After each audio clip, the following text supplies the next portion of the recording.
What does it mean for a small voice from Europe to be heard all over Brazil, Angola, and the Indian Ocean?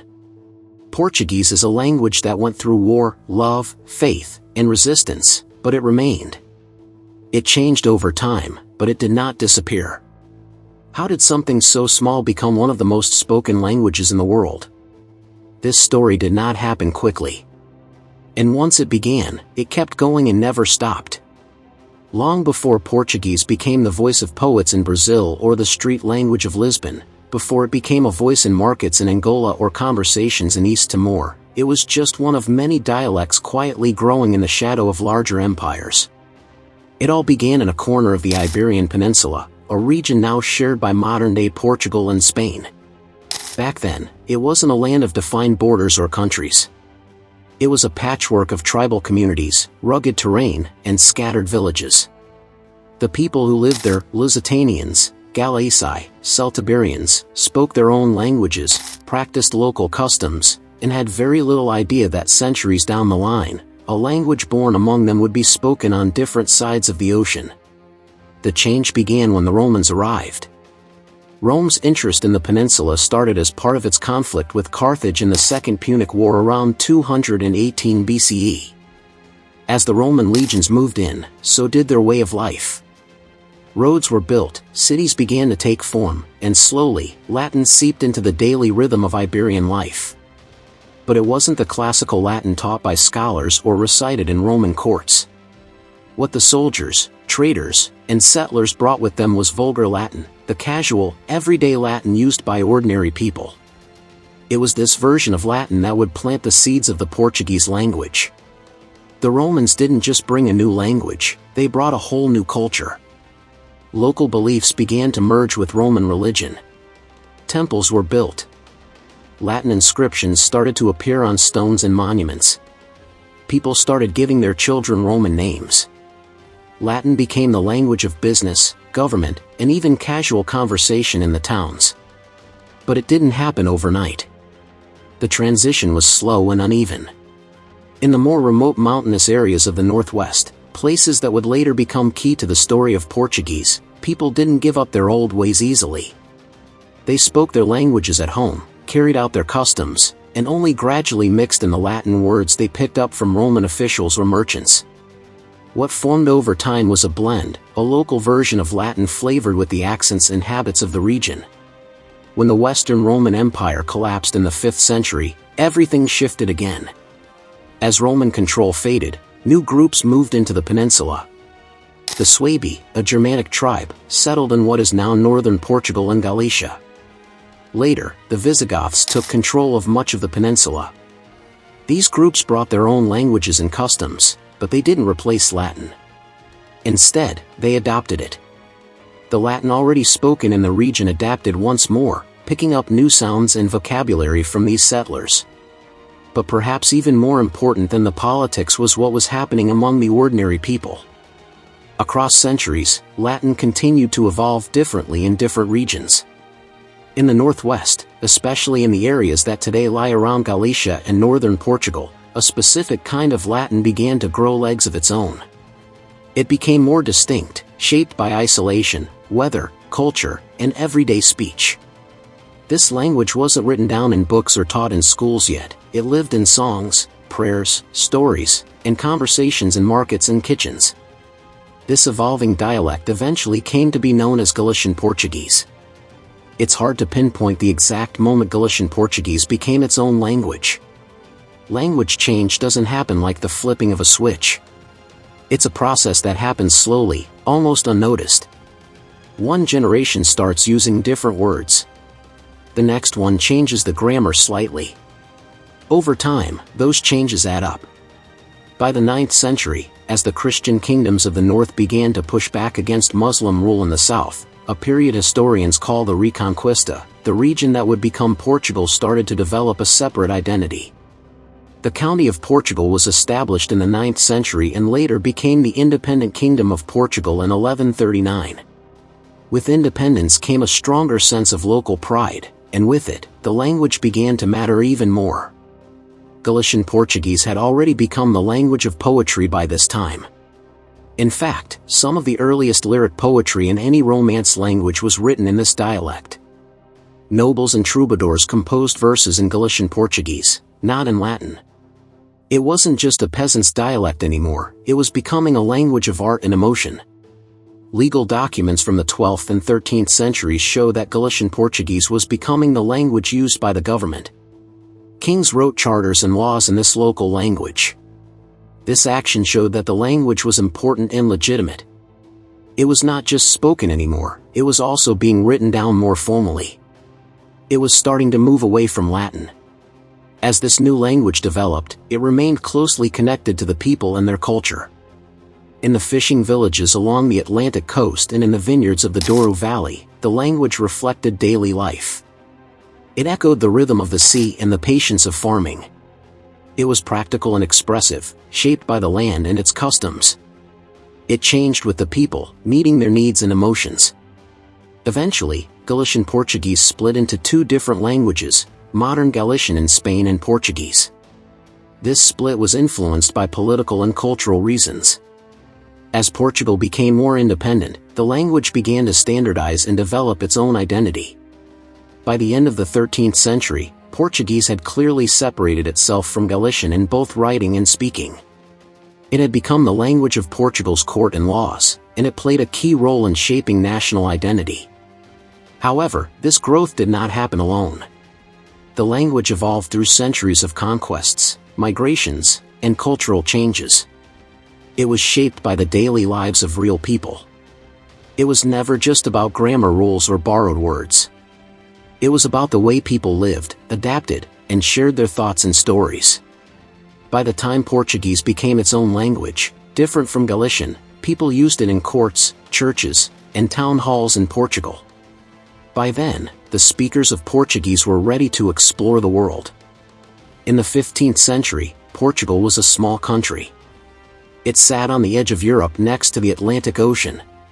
Even though it was small, Portugal had big dreams.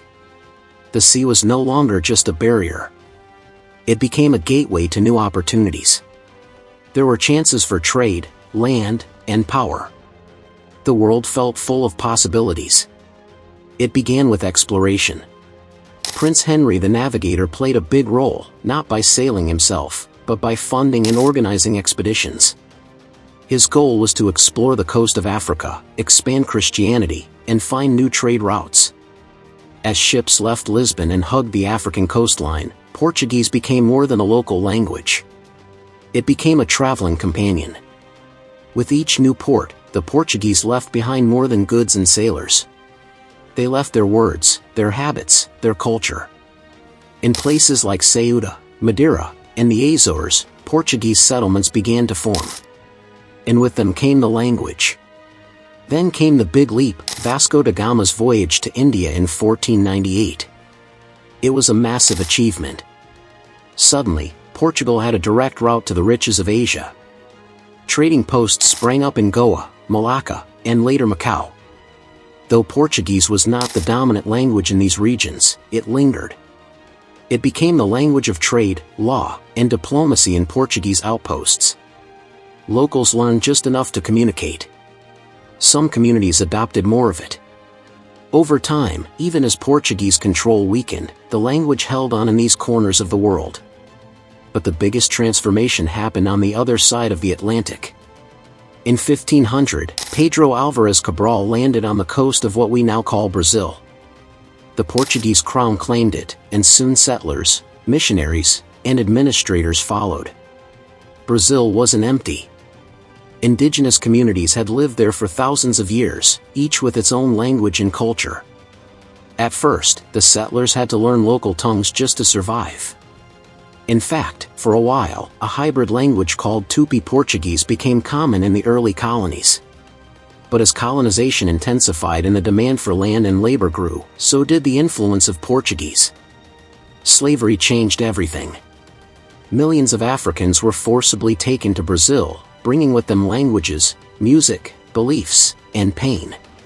To communicate with colonizers and among each other, many had to learn Portuguese.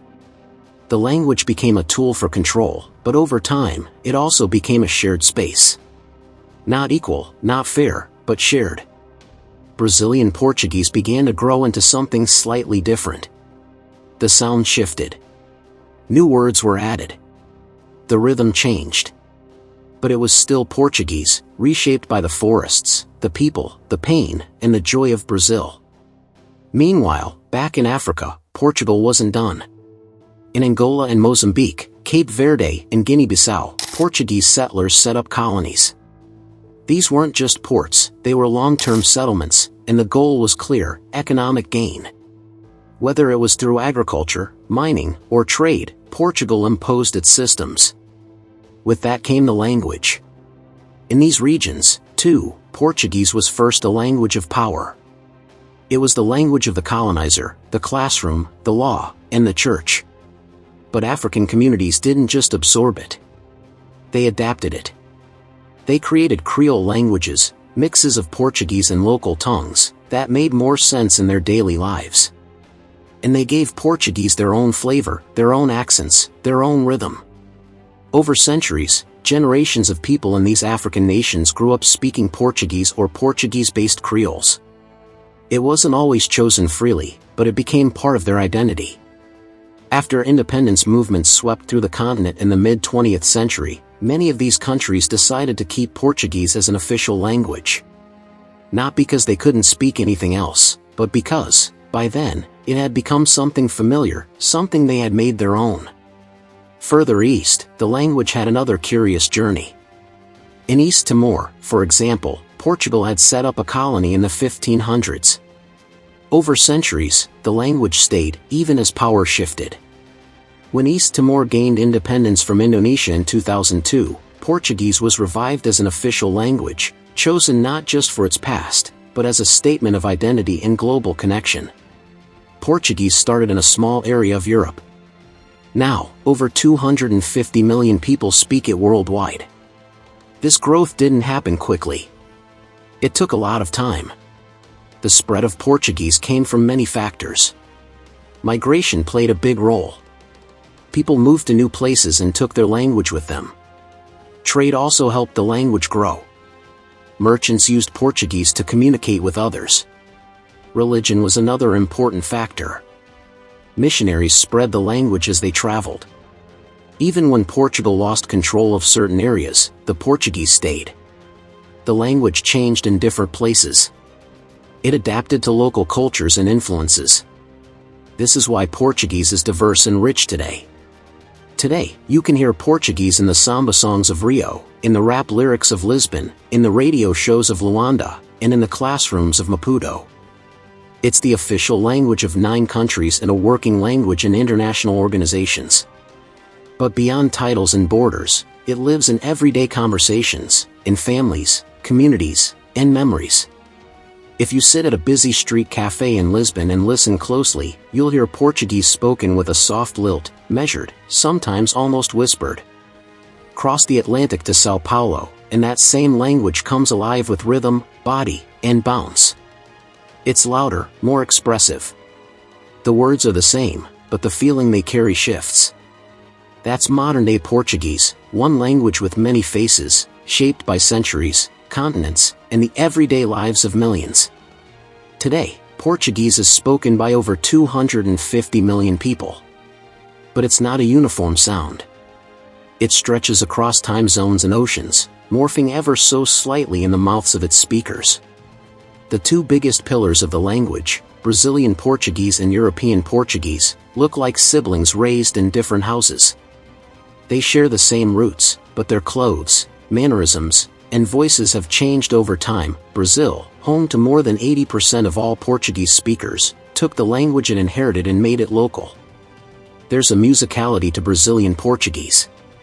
It flows like a samba, colored by indigenous tongues, African rhythms, and immigrant accents. The pronunciation is open and warm. Words that might feel clipped in Lisbon are stretched in Rio, sometimes with a melody that makes it hard to tell if someone is speaking or singing. There's also the use of different vocabulary and grammar. Where a Portuguese child might say tu vais, you go, a Brazilian one says você vai.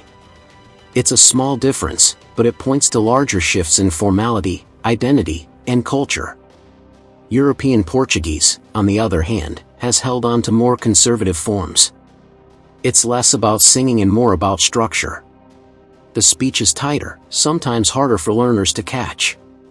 But there's a certain pride in that, like a museum carefully preserving its oldest paintings. European speakers often view their version as the standard, the original. And in many ways, it is. This was the form carried by sailors and merchants, kings and priests. This was the tongue that left home. But Portuguese didn't just plant roots in Brazil. It traveled, adapted, and bloomed in unexpected soil. In Angola and Mozambique, for instance, Portuguese was the language of the colonizer, yes, but it also became the language of resistance, unity, and, eventually, national identity. Today, it's spoken in the markets, in government halls, in pop music, and in classrooms. It's not just the language of Portugal anymore, it's African too. Cape Verde, São Tomé and Príncipe, Guinea-Bissau, these are other places where Portuguese found a home, though often reshaped by Creole languages that developed when native speakers began mixing Portuguese with their own languages. These Creoles, each unique, each full of history, are still widely spoken today, often side by side with Portuguese. They're proof that language isn't static. It bends, blends, and becomes something new. In East Timor and Macau, Portuguese survived political storms. East Timor, a small nation in Southeast Asia, was colonized by Portugal in the 16th century and remained connected to it until the 1970s. Even after decades of occupation by Indonesia, Timorese leaders chose Portuguese as one of their official languages when independence was restored in 2002. Why? Not just because it was practical, but because it was symbolic. It was a connection to history, identity, and a world beyond their borders. Meanwhile, Macau, once a Portuguese territory, now part of China, still keeps Portuguese alive in its signage, legal documents, and schools. It's spoken by only a small slice of the population, but it hasn't disappeared. It exists like an echo of a past that shaped the city's architecture, its laws, and its rhythm. And then there's the digital world, where Portuguese continues to grow in unexpected ways. Social media has blurred the lines between formal and informal language. In Brazil, especially, memes, YouTube, TikTok, and WhatsApp have become powerful spaces where the language evolves in real time. Abbreviations, slang, and emoji-laced expressions are shaping a new form of communication, one that isn't in any grammar book but is understood by millions. This evolution hasn't come without tension. Purists argue for proper usage, especially in Portugal, where linguistic rules are taken seriously. But others embrace the change. They see it as proof that Portuguese isn't dying or fading, it's alive, growing, and adapting to the world around it. The 1990 Portuguese Language Orthographic Agreement tried to bring some unity. It aimed to standardize spelling between all Portuguese-speaking countries. Words like acao in Portugal became acao, matching Brazil's simpler form. It wasn't universally welcomed. Some called it a loss of identity, others saw it as necessary progress. But whether you love it or hate it, it showed one thing clearly: Portuguese is a global language, and global languages need conversations about unity in diversity. Even within Brazil and Portugal, regional dialects remain strong. In the north of Portugal, people speak faster and with different vowels than in the south. In Brazil, accents change dramatically from São Paulo to Bahia to the southern state of Rio Grande do Sul. These differences are more than just sounds. They carry stories, of migration, of history, of weather, even of food. Portuguese Creoles, too, are changing. In Cape Verde, young people mix Creole with Portuguese in the same sentence. In Guinea-Bissau, Creole is often preferred in casual conversation, while Portuguese dominates in official settings. These hybrid forms reflect real life, where identity isn't either slash or but both. Language follows life, not the other way around. In a way, the story of modern Portuguese is the story of survival, not just in terms of numbers, but in emotional and cultural terms. It survived colonialism, dictatorships, revolutions, and globalization. It adapted to new lands, new peoples, new technologies. It grew without forgetting where it came from. And though the accents may differ and the grammar may bend, the soul of the language remains intact. For many, speaking Portuguese isn't just about communication. It's about belonging. It's about hearing a song lyric and feeling understood. It's about reading a poem by Fernando Pessoa or a novel by Jorge Amado and seeing yourself on the page. It's about watching a Cape Verdean artist sing in a blend of Creole and Portuguese and recognizing your story in theirs. So whether it's spoken in the quiet alleyways of Porto, the bustling streets of Luanda, the beaches of Bahia, or the schoolyards of Dili, Portuguese continues to be more than a language. It's a thread, one that ties together history, identity, emotion, and the ever-changing rhythm of life. And it shows no signs of slowing down. For a language that started in a small kingdom on the edge of Europe, Portuguese has flown far. Not as a perfect traveler, but as a persistent one. It is a story that isn't just about the language, but about the people who carried it, resisted it, reshaped it, and made it theirs. But then how far will this resilience go? What do you think? Kindly share your thoughts in the comments below. And don't forget to subscribe, like and share this video. We'll see you in the next one.